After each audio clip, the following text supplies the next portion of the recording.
All right, my friends, it's T-Men, and I'm going to do, I guess, an educational video again. You could call this a Q&A, educational video, whatever.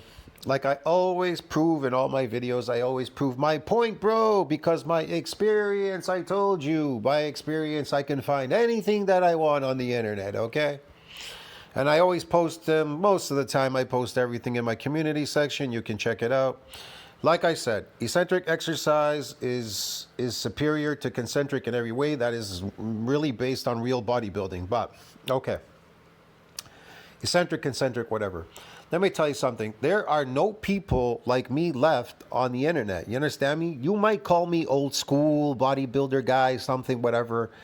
I'm not really into bodybuilding anymore because I reached my goal when I was young. Once I reached that goal, I ended it. I stopped because there was nowhere else to go from there. You understand? People ask me, why did you stop lifting, or why did you stop doing this and that? Bro, the goal was to discover what really built muscle and what is this feeling of being really super massively big and strong with real muscle, not fluid, fat, and all a bunch of stuff. Anyway, so yeah, like I said, there's not a lot of people like me online. I mean, actually, there's nobody like me online anymore. They're either married with kids or dead already or whatever, okay?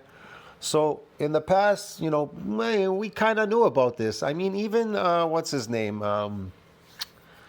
The guy with the big quads, the steroid guy, he once did a video back in, like, I think it was the 80s or something, about sarcoplasmic hypertrophy, But these were things that I didn't need him to tell me about it. I already knew from my experience. I understood what sarcoplasmic hypertrophy was. So here's an interesting bit. When you pull up from AI, when you pull this up, because they tell you here on the right side what web pages this is drawn from. So this is a true conclusion. It says here, yes, bulking, your bulk diets, you're bulking, getting fat, whatever you're doing there. You're bulking. What kind of muscle does bulking build? Well, I'll tell you. It says bulking increases sarcoplasm, the fluid surrounding muscle fibers. This process is called sarcoplasmic hypertrophy. Now, that is a type of artificial muscle growth. You understand me? It does not make you stronger, okay?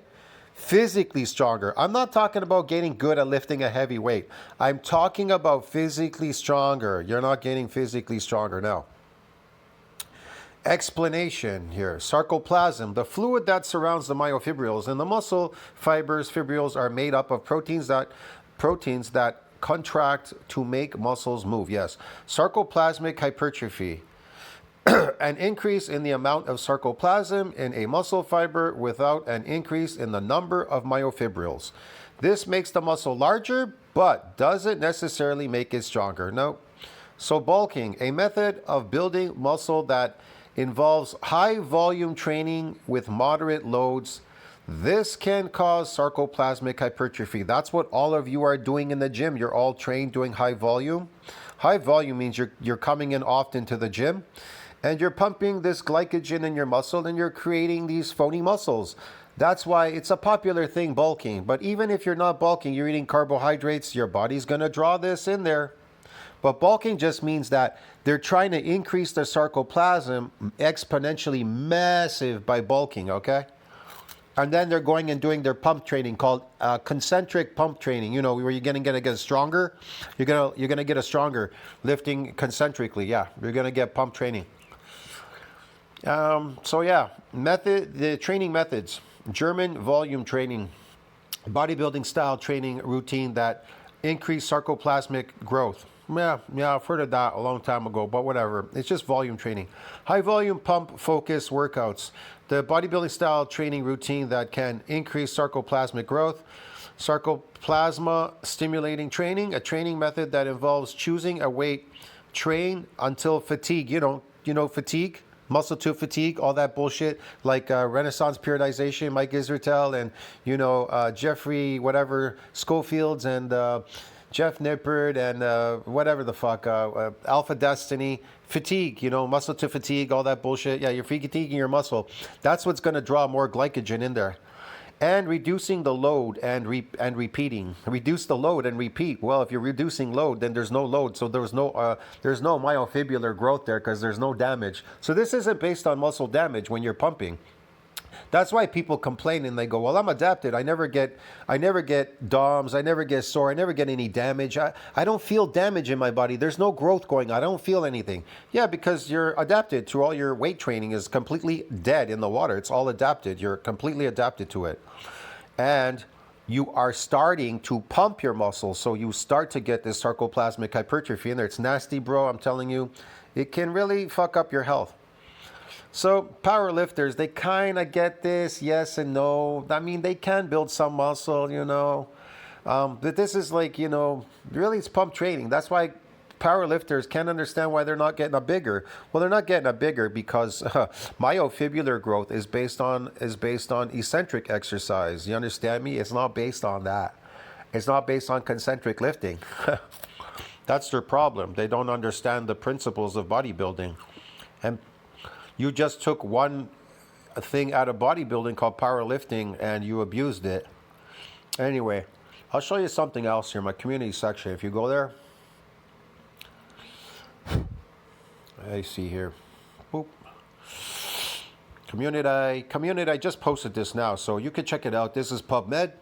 Eccentric exercise increases satellite cell content in type 2 muscle fibers. That's really eccentric exercise. That's all it does. It doesn't do type 1, bro. Because you get these fucking crazy people. They come to my channel and right away they try to tell me something like they think they know something.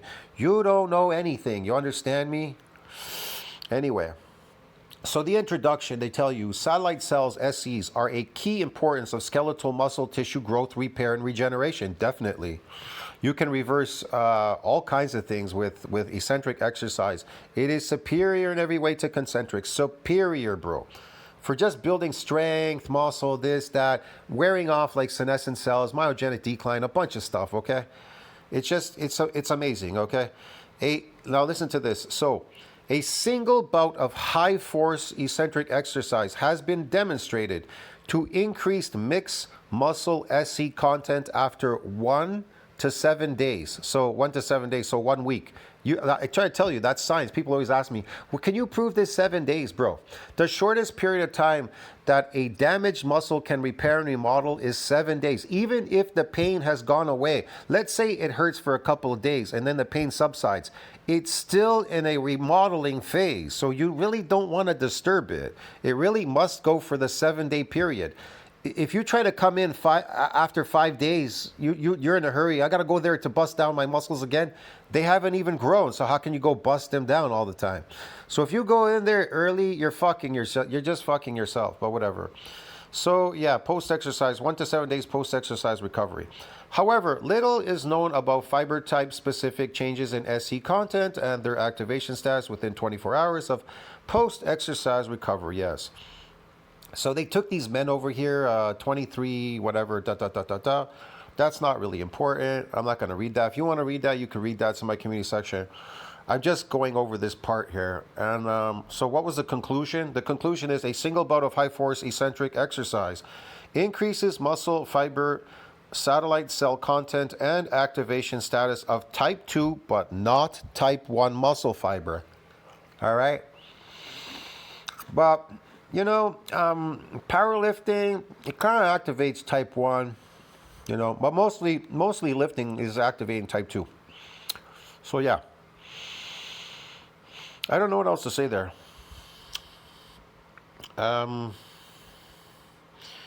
There's other stuff I have here. Hold on a second. Sorry about that. There's other content that I have here in my community section, so I just posted these two. Here's another one, physiological and neural adaptations to eccentric exercise, mechanisms and considerations for training. Well, I think I don't know if I posted it here. There's a bunch of stuff here. Eccentric exercise is characterized by initial unfavorable effects such as subcellular muscle damage, pain, reduced fiber excitability, and initial muscle weakness. So if you're not getting those symptoms, then you didn't really achieve a level of muscle damage in your muscle. Now, how big can a muscle get after, maybe a single bout or a couple of bouts of damage? I can't tell you. Really, it takes time before it even comes up. The more SCs you get floating around in your system, the more they can hypertrophy. But like everything, it starts to hypertrophy more and more as time goes by. They get bigger and stronger. Even if they were to repair and remodel within the 7-day period, it's going to take a little while to really see myofibrillar growth, like really expand that, those myofibrils for them to expand. It takes a while to really see it come out, So yeah. It's not like it's going to happen overnight, you know what I mean? Like in one day, or whatever. So it takes a bit of time before it starts. It'll start to get bigger and bigger with the time. You'll notice more change and more change with the time. This isn't sarcoplasmic training, you understand me? You're trying to build real muscle. So yeah, I posted this too. I just posted this. It's a short thing here, abstract. However, stretch combined with overload as an eccentric contractions is an effective stimulus to inducing the physiological and neural adaptations in training. It is. I mean, I agree. Everything they're writing here is right. Eccentric exercise-induced adaptations include muscle hypertrophy, increased cortical activity, and changes in motor unit behavior, all of which contribute to improved muscle function. In this brief review, neuromuscular adaptations to different forms of exercise are reviewed. The positive training effects of eccentric exercise are presented and the implications of training are considered. Yeah. You have to consider. There's a lot to consider. Here's other stuff I posted about eccentric exercise. Increases the number of contractile proteins by activating genes that promote cellular growth and development. This process is called muscle cell hypertrophy, whatever. You can read these things. I told you. I post everything with community section. It's kind of like what it looks like here. Yes, eccentric exercise can increase the number of satellite cells. Of course it can. It does regeneration. There's everything.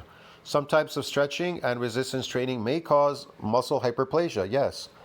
The way to cause muscle hyperplasia is in a one bout of damage, one bout of a damaging session when you do a full upper body or lower body. A full upper body, if you overwork every single part of every muscle, upper chest, middle chest, lower chest, and then do flies on top of it, then go do your back, every variation, every behind the neck, front, close grip, this, that, whatever, rows, landmines, you name it, barbell rows, one arm rows, bro. Let's just say you can induce hyperplasia, this effect doing full upper body. It means that what they're trying to tell you here, it says some types of stretching and resistance training may cause muscle hyperplasia. How does it do that? Well, it's the amount of stretches that you're placing on the fiber. It has to be numeric. They'll tell you here, continuous stretching. So this is it.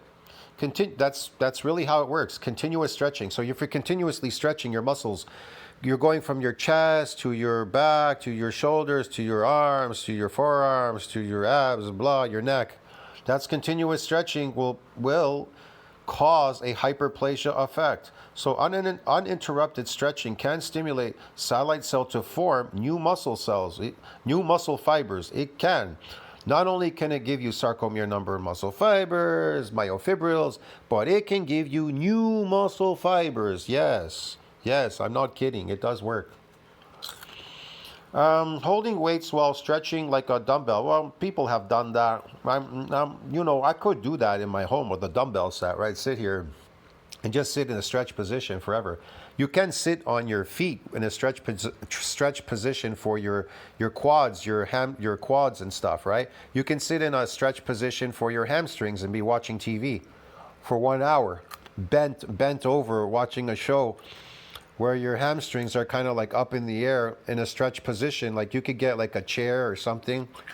You could sit backward. Let's say you have something, I don't know, you lean on something tall, like you have a suitcase or something, I don't know, and you're sitting in a chair that's very, very, very low, almost to the floor. Sorry, that thing turned off. So if you're sitting in like I said, you're sitting in a chair and I don't know, you have your legs up in the air, whatever, you'll stretch it. Stay that in a stretch position. You can stay on the floor in a stretch position, sitting on your feet. There are many things you can do to induce hyperplasia without even exercising. You'd be surprised. Just by sitting in a stretched position. So anyways, I don't know what else to say there, dude. So you can check it out. These are in my community section. I post them here all the time. I post a lot of stuff. See this right here? You can typically exceed 100% with eccentric. You can't do that with concentric. You can only do that with eccentric. There's lots of stuff I post here. You can read it, check it out. I don't know. It'll even explain to you some things about why you should do this and do that and whatever. It gives you explanations. I'll see you in the next one. Tell me what you think about that. Like, subscribe. I'll see you in the next video. Like I said, there is nobody like me on the internet. I'm a different kind of animal. It's one kind of animal that none of you have ever seen before, man. That's why I know everything about bodybuilding. These people, they'll keep dishing out crazy shit online, but they don't know bodybuilding like I do. I'll see you in the next one. Ciao, friends.